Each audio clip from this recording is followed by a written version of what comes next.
नमस्कार दोस्तों, आज है 1 अप्रैल और 1 अप्रैल से हमारे भारत का नया फाइनेंशियल ईयर स्टार्ट हो जाता है। और ये आज की तारीख अपने साथ कई बदलाव लेकर के आता है हम सबके सामने।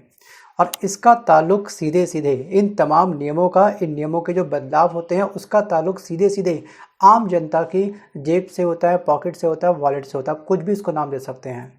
अब इसमें सबसे बड़ा बदलाव किया गया है इनकम टैक्स को लेकर के। आज की 1 अप्रैल के बाद से इनकम टैक्स पर कुछ नए नियम लागू होने वाले हैं। और साथ ही साथ यूपीआई, जो हमारी एक सबसे बड़ी अब जीवन दायिनी बन चुकी है, हमारे जीवन का अहम हिस्सा बन चुकी है, जो हमारे लिए एक समय पहले वरदान साबित हुआ था। जी हाँ, मैं बात कर रहा हूँ आपसे नोटबंदी के समय पर यूपीआई ट्रांजैक्शन हम सब ने बहुत धड़ल्ले से की है। और कोविड के टाइम पर जब हमारा जीरो कॉन्टैक्ट था, ना हम किसी से कैश ले सकते थे, ना हम किसी से कैश वापस ले सकते थे, उस समय हमने ऑनलाइन ट्रांजैक्शन बहुत अथा करी है।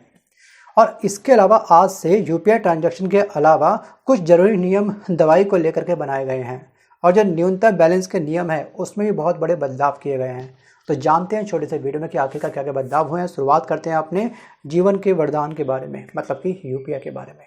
और आज 1 अप्रैल तक अगर हमने एक काम नहीं किया तो हमारा जो यूपीआई अकाउंट है वो डीएक्टिवेट हो सकता है। इसका मतलब कि ना तो हम किसी को पेमेंट कर सकते हैं, ना ही किसी से पेमेंट हम लोग मंगवा सकते हैं। सोच के देखिएगा कि जब आपको सबसे ज़्यादा पैसों की ज़रूरत है तो हम क्या बोलते हैं सीधे अपने को, या मेरा एक क्यूआर कोड है इसको स्कैन करके पेमेंट तुरंत कर दें। अगर वही ट्रांजैक्शन ब्लॉक हो जाए तो हमको कितनी बड़ी दिक्कत का सामना करना पड़ सकता है, वो भी तब जब हमको मेडिकल अर्जेंसी पड़ रही हो। थिंक अबाउट इट, विचार जरूर करिएगा। सो गाइस, यूपीआई ने हमारी ज़िंदगी बहुत ही आसान कर दी है। 20 रुपये से लेकर के 100 रुपये तक, और कभी कभी हम लोग 1 रुपये से लेकर के 1 लाख रुपये तक की पेमेंट सिर्फ एक स्कैन में कर देते हैं with the help of UPI. मतलब कि ज़िंदगी काफ़ी हमारी आसान हो चुकी है। कैश जो है अब हम अपनी जेब के अंदर ना के बराबर रखते हैं। वो अलग बात है कि यूपीआई से कहीं ना कहीं हमारे खर्चों में काफ़ी बढ़ोतरी हुई है, क्योंकि स्कैन करते समय हमको पता नहीं चलता कि हमारे अकाउंट से कितना पैसा जा रहा है। जब हम फिजिकली हार्ड कॉपी के रूप में, हार्ड करेंसी के रूप में अपने कैश का इस्तेमाल करते हैं, हमको लगता है कि यार आज दिन में हमारे पॉकेट में 500 रुपये थे, बचे कितने, मात्र 10 रुपये, या फिर पैसा ज़ीरो बचा। तो वो हमको फीलिंग आती थी कि हाँ यार, वास्तविक रूप से महंगाई बढ़ रही है, खर्चे हमारे बढ़ रहे हैं, तो हमको इनकम पे अपने काम करना है। बस क्या है, अकाउंट में पैसा पड़ा है, कितना पैसा खचा खचा खचा स्कैन स्कैन स्कैन करा, खर्च कर दिया, पता ही नहीं चला। ये यूपीआई का एक लूप पॉइंट है। अगर आप मेरी इस बात से सहमत है तो वीडियो पे कमेंट करके आप मुझे जस्ट जरूर लिखिएगा।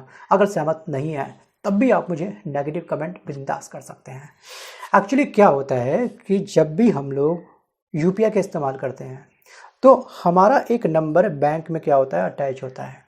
यानी कि एनपीसीआई ने बैंकों और पेमेंट सर्विस प्रोवाइडरों को साफ साफ निर्देश दिया है कि वो 31 मार्च से पहले अपने डाटाबेस से छोड़े गए मोबाइल नंबर हटा दें। मतलब कि जो लोगों ने पहले कभी अपने मोबाइल नंबर पर यूपीआई अकाउंट एक्टिवेट करवाया था और जो लंबे समय से उसका इस्तेमाल नहीं कर रहे हैं, उनको अपने डाटाबेस से हटा दें। मतलब कि उसको अब अनलिंक कर दें, उनको डीएक्टिवेट कर दें।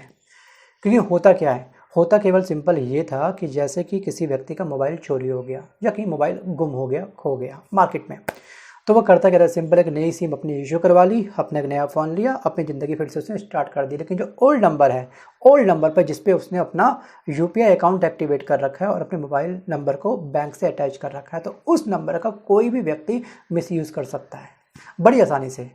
और ऐसे नंबर पर ऑनलाइन फ्रॉड बड़ी आसानी से होता है। मतलब कि उस नंबर का वो इस्तेमाल या तो पैसा मंगवाने के लिए या फिर पैसा भेजने के लिए बिंदास कर रहा था।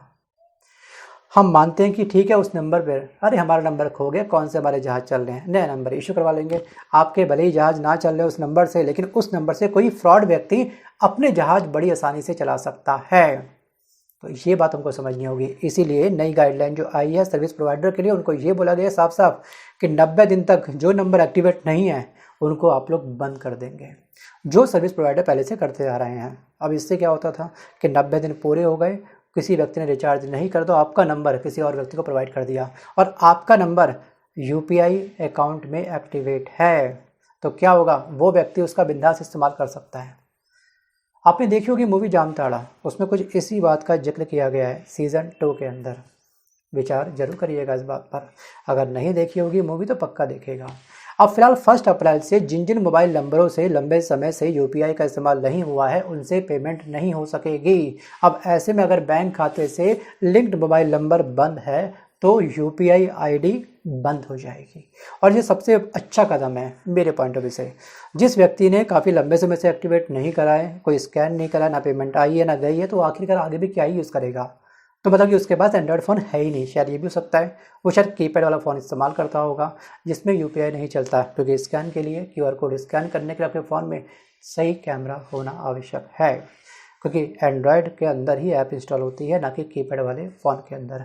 वापस आता हूँ टॉपिक की तरफ। अब बात करते हैं इनकम टैक्स में क्या बदलाव किए गए हैं। सो गाइस, हमारे भारत की जो वित्त मंत्री हैं वो है निर्मला सीतारमण जी।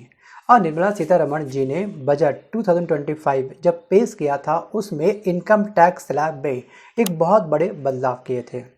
अब ये नया जो टैक्स स्ट्रक्चर है जो 1 अप्रैल से हम सबके ऊपर लागू होने वाला है, इम्प्लीमेंट होने वाला है, इसके अकॉर्डिंग इसके तहत सालाना 12 लाख रुपए तक की आय पर कोई भी हमको टैक्स अब नहीं देना होगा, ज़ीरो टैक्स।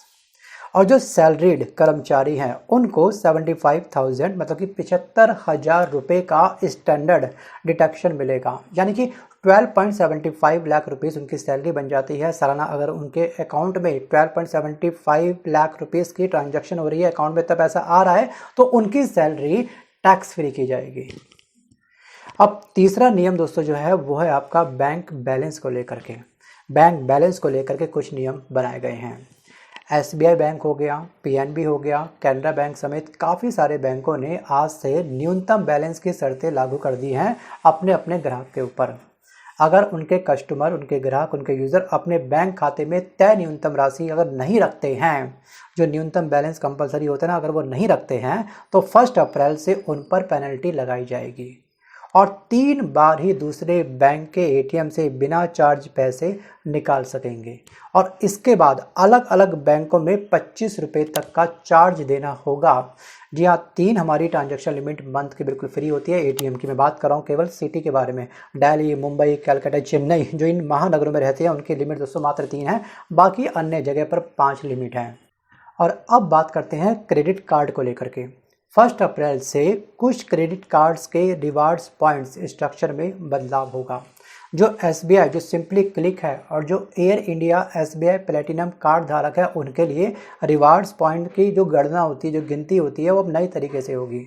और एयर इंडिया और विस्तारा का जब से मर्जर हुआ है, इस मर्जर के बाद एक्सिस बैंक के विस्तारा क्रेडिट कार्ड के फ़ायदे में भी बदलाव किया गया है। नए नियम से रिवार्ड अब दिया जाएगा। इसकी वेबसाइट पर जा कर के आप लोग इसको आराम से रीड कर सकते हैं, क्योंकि अगर मैं उस पॉइंट को यहाँ पे डिस्कस करूँगा तो वीडियो की लेंथ बढ़ सकती है। सो बस अगला जो बदलाव हुआ है वो है हमारे टीडीएस को लेकर के और टीसीएस को लेकर के। हम आम जनता का कभी कभी टीडीएस भी करता है, हमको टीडीएस पे करना पड़ता है, वो अलग बात है कि हम लोग उसको क्लेम भी कर सकते हैं। अब दोस्तों जो टीसीएस है, टीसीएस कटौती सीमा 7 लाख से बढ़ा करके अब 10 लाख रुपए कर दी गई है और ये नियम आज से लागू हो चुका है हम सबके ऊपर। इसमें आपका विदेश यात्रा हो गया, निवेश हो गया और अन्य लेन देन जो होती है उस पर डायरेक्ट असर पड़ेगा। मतलब कि सीमा बढ़ा दी है, पहले 7 लाख थी, अब उसको 10 लाख रुपए कर दिया गया है। अगर हम बात करें एफडी के बारे में, एफडी पर सालाना 50,000 तक ब्याज आय पर टीडीएस हमको नहीं देना था अब तक। लेकिन अब दोस्तों जो एफडी है और जो आरडी है आदि पर टीसीएस तभी कटेगा या फिर टीडीएस तभी कटेगा जब 1 साल में ब्याज से आय 1 लाख रुपए से ज़्यादा होगी। मतलब पहले लिमिट थी 50,000, अब उसको कर दिया 1 लाख। ये काफ़ी अच्छा कदम है सरकार का। वहीं पर जो इनामी राशि होती है, जैसे आपका लॉटरी हो गया, क्रॉसवर्ड हो गया, पजल हो गया और घुड़दौड़ या फिर जो ऑनलाइन गेमिंग प्लेटफॉर्म होते हैं, उसके जो विनिंग्स पर जो नियम है उसको अब आसान कर दिया गया है। यानी कि अब सालाना 10,000 रुपये तक की कुल सीमा को ख़त्म कर दिया गया। लेकिन सरकार का एक कदम मुझे थोड़ा सा नेगेटिव लगा, वो लगा हेल्थ को लेकर के, एजुकेशन को लेकर के। अभी हाल ही में केंद्र सरकार के द्वारा जो बजट पेश किया गया था जिसमें हेल्थ का बजट अब कम कर दिया गया है, एजुकेशन का बजट अब कम कर दिया गया है। क्या सच में हमारे भारत को ना हेल्थ की आवश्यकता है ना ही एजुकेशन की आवश्यकता है? आपको क्या लगता है?